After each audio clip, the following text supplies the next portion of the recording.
નમસ્કાર મિત્રો હાલ આપણે પહોંચી ગયા છીએ હિંગળાજ શક્તિપીઠે, જે ચોટીલાથી થોડા જ અંતરે આવેલું છે.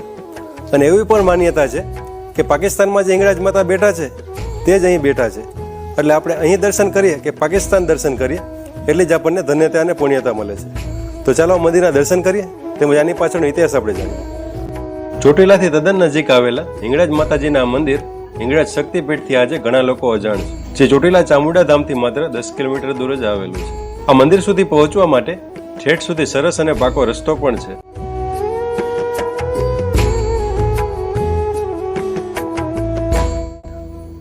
જ્યારે હિંગળાજ માતાજીના મંદિરના ઇતિહાસ વિશે વાત કરીએ તો હિંગળાજ માતાજીનું મૂળ સ્થાન પાકિસ્તાનના બલુચિસ્તાનના લાસબેલા જિલ્લામાં આવેલું છે, જ્યાં પુરાણોના સમયથી જ હિંગળાજ માતા બિરાજમાન છે.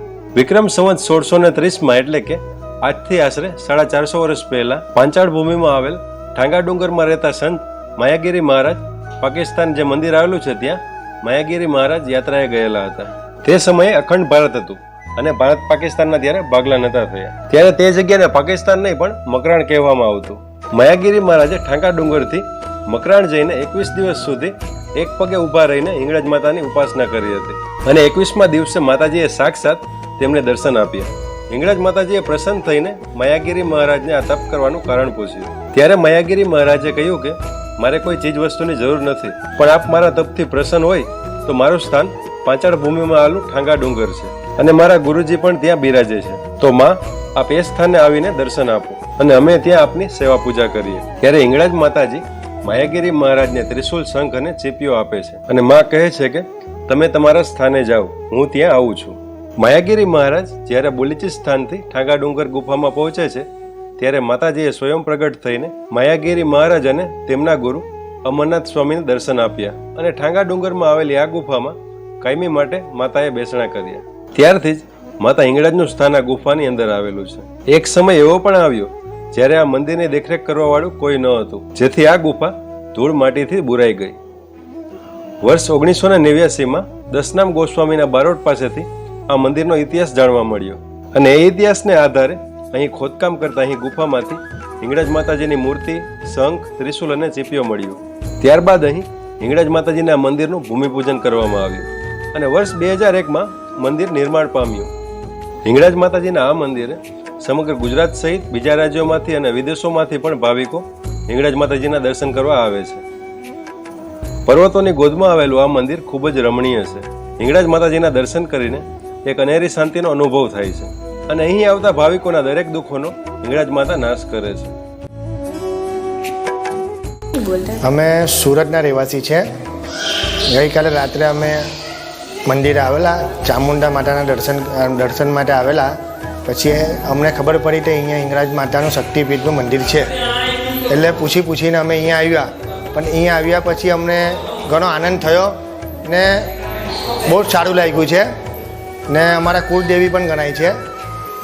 અમે ફર્સ્ટ ટાઈમ અહીંયા આવ્યા છે, તે બધાએ આવવા જેવું છે.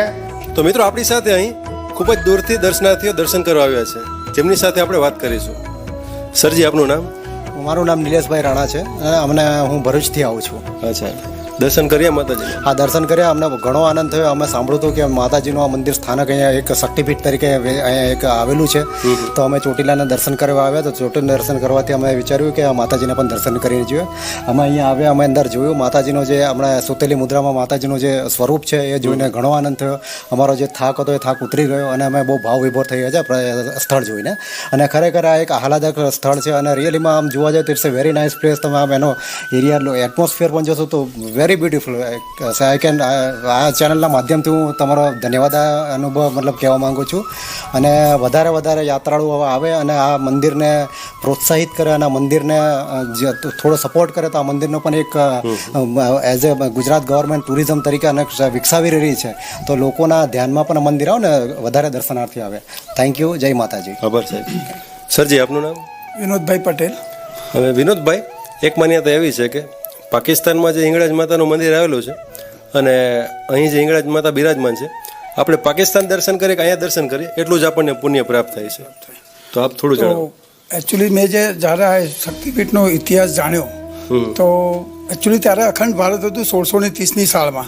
તો 1630ની સાલમાં મહંત એ જે હતા, અમરનાથના જે મહંત હતા, એમને આ દેવીને પાકિસ્તાનની ભૂમિ ઉપરથી અહીંયા લઈ આવ્યા, ભારતની ભૂમિ ઉપર, ને અહીંયા એમનું સ્થાનક વિરાજમાન કર્યું છે 1630ની સાલમાં. તો એ મહંતને સાક્ષાત દર્શન આપ્યા છે આ દેવીએ. અને એક 51 શક્તિપીઠ જે કહીએ એમાંનું એક શક્તિપીઠ છે. તો ગુજરાત ગવર્મેન્ટ તથા બીજા જે ભાવિ ભક્તિઓ જે આવે છે ચોટીલા દર્શન કરવા, એમને એક નમ્ર આગ્રહી કે અહીંયા 10 જ કિલોમીટર દૂર છે આપણે ચોટીલાથી, તો આ એક શક્તિપીઠનું બી આપણે દર્શનનો લાભ લઈએ અને મંદિર વિકસાવવામાં આપણે સહયોગ કરીએ. જય માતાજી. જય માતાજી. સરજી, આપનું નામ? सचिन गुहा। અચ્છા, સચિન ગુવા. આપ? मैं मध्य प्रदेश से हूँ, इंदौर का रहने वाला हूँ। અચ્છા, આપ જોઈ રહ્યા છો બીજા રાજ્ય મધ્યપ્રદેશમાંથી हिंगड़ाज माता ना दर्शन करने આવ્યા છે. तो आप हिंदी में बोल सकते हैं, गुजराती में? हिंदी कंफर्ट लगे. तो मैं ये आपको बता रहा हूँ कि यहाँ आप जो गुफा में माता जी सोए हुए मुद्रा में, उसके बगल में भी एक शंख है, एक त्रिशूल है, 3 चीजें हैं. वो आपने देखी? हाँ, मैंने त्रिशूल भी देखा, शंख भी देखा, और साथ में शिव जी की एक मूर्ति है वो भी देखी, प्रतिमा। देवी जो है वो एक बढ़िया निद्रा में लेटी हुई हैं। बहुत अच्छा आनंद हुआ। गुफा के अंदर एक जब हम अंदर गए तो हमें ऐसा लगा जैसे हम वैष्णो देवी में जा रहे हैं, उसी प्रकार की हमको एक फीलिंग हुई। दूसरा, यहाँ वातावरण बहुत शांत है। और जैसे हम बात कर रहे थे कि 51 शक्तिपीठ हैं, तो 51 शक्तिपीठ में से मेरे ख्याल से 20 या 21 तो मैं देख चुका हूँ। अब पाकिस्तान जाना तो बड़ा मुश्किल है, वो वीज़ा लगेगा नहीं लगेगा, तो सभी भक्तों से अनुरोध है कि ये भी एक शक्तिपीठ के स्वरूप है, तो यहाँ पधारें और यहाँ पर जो है माता जी के दर्शन का लाभ लें, जिससे सभी को आशीर्वाद और पुण्य प्राप्त हो। जय माता दी। हमारे चैनल का पर्पस ही वही है कि बहुत सारे लोग जान नहीं पाते, कि उनको नॉलेज ही नहीं होता कि हमें यहाँ जाना है, पर एक्चुअली कहाँ से जाए, कैसे जाए. ये हमारे आजकल जो है गूगल जो है बहुत ही सिंपल है, आप गूगल में डालिए, बहुत ही सरल तरीका से 2-4 गांवों में पूछ लीजिए आप, लोग आपको स्वयं रास्ता बता देंगे। ज़्यादा दूर नहीं है, 10 या 15 मिनट लगेगा आने में। हमारे सौराष्ट्र की भूमि में यही एक अच्छी बात है, आप छोटे बच्चे से भी पूछोगे तो आपको सही रास्ता है, गलत बात कभी नहीं करेगा. दूसरा बहुत अच्छा ये है, हम आपस में बात कर रहे थे कि यहाँ पर गांव में पूरी पक्की सड़क है, कहीं ऐसा कहीं मतलब आपको खराब रोड नहीं मिलेगा, बहुत आसानी से पहुँच सकते और हैं। हमने एक दादा को पूछा तो वो घर से आके बाहर रास्ता दिखाने के लिए तो मतलब सौराष्ट्र की भूमि देखो या गुजरात में कोई भी आदमी देखो, पूरे सपोर्टिव नेचर से कोई भी किसी प्रकार की कोई तकलीफ दर्शन करवाना है तो आराम से करवाएंगे सर. अपनी साथ बीजा एक यात्री है. सर जी, आप? मेरा नाम सुमेश. अच्छा, आप कहाँ से? मैं केरला से हूँ और अभी भरूच में रहता हूँ. अच्छा, थोड़ी हमारे दर्शकों को इस मंदिर के बारे में थोड़ी जानकारी दें. इधर हम लोग चोटला माता को मिलने आया था, तो उधर से पता चला हिंगलोट माता इधर नजदीक में है, तो हम लोग साथ में उधर से इधर आए तो बहुत अच्छा लगा माता को मिलके. और इधर बहुत ब्यूटीफुल प्लेस है, और सब लोगों को विनती है कि इधर आके माता को भी दर्शन करना चाहिए. जो भी चोटला को माता को देखने आता है वो हिंगलोट माता का पास में भी आके दर्शन करना चाहिए. इधर आने का बहुत सुविधा है आने के लिए, और बहुत आनंद मिले इधर आने के बाद. આપ સભી કા બહુ બહુ શુક્રિયા. जय माता જય માતાજી. હિંગળાજ માતાના મંદિરની બાજુમાં જ ઠાંગનાથ મહાદેવ આવેલું છે.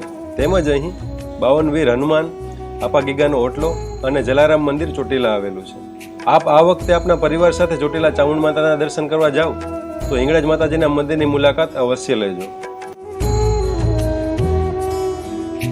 પૂજારી શ્રી, બીજી એક વાત કે ચોટીલાથી આટલું નજીક હોવાથી ઘણા લોકો આ માતાજીના મંદિરથી અજાણ છે, તો એ માણસો અહીંયા માતાના દર્શન કરવા આવે એવી કંઈક આપ જાણકારી કે ભાઈ કઈ ઘણા એ લોકોને ખ્યાલ જ નથી. ચોટીલાથી એવું છે કે ચોટીલા તમે ગમે તે કોઈ પણ હોટલ છે, કોઈ પણ વાહન રિક્ષાવાળા કે કોઈ પણને તમે પૂછો એટલે એ મંદિરથી બધા જાણીતા જ છે અને મંદિરનો રસ્તો બતાવે જ, કોઈ પણને તમે પૂછો.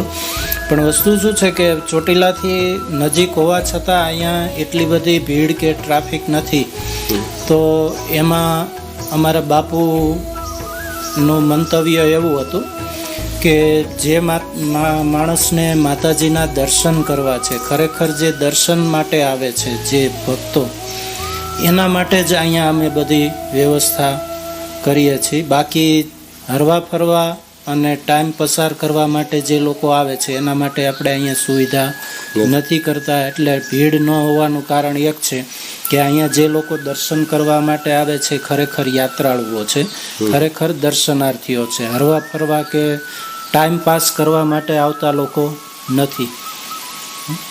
અને બાકી અમારા દર્શકોને એનું પ્રોપર સરનામું કે ભાઈ સરળતાથી અહીં પહોંચી શકે એની થોડીક માહિતી. સરળતાથી અહીંયા પહોંચવા માટે રાજકોટથી ચોટીલા રોડ ઉપર વાંકાનેર 52 ટોલ ટેક્સ છે.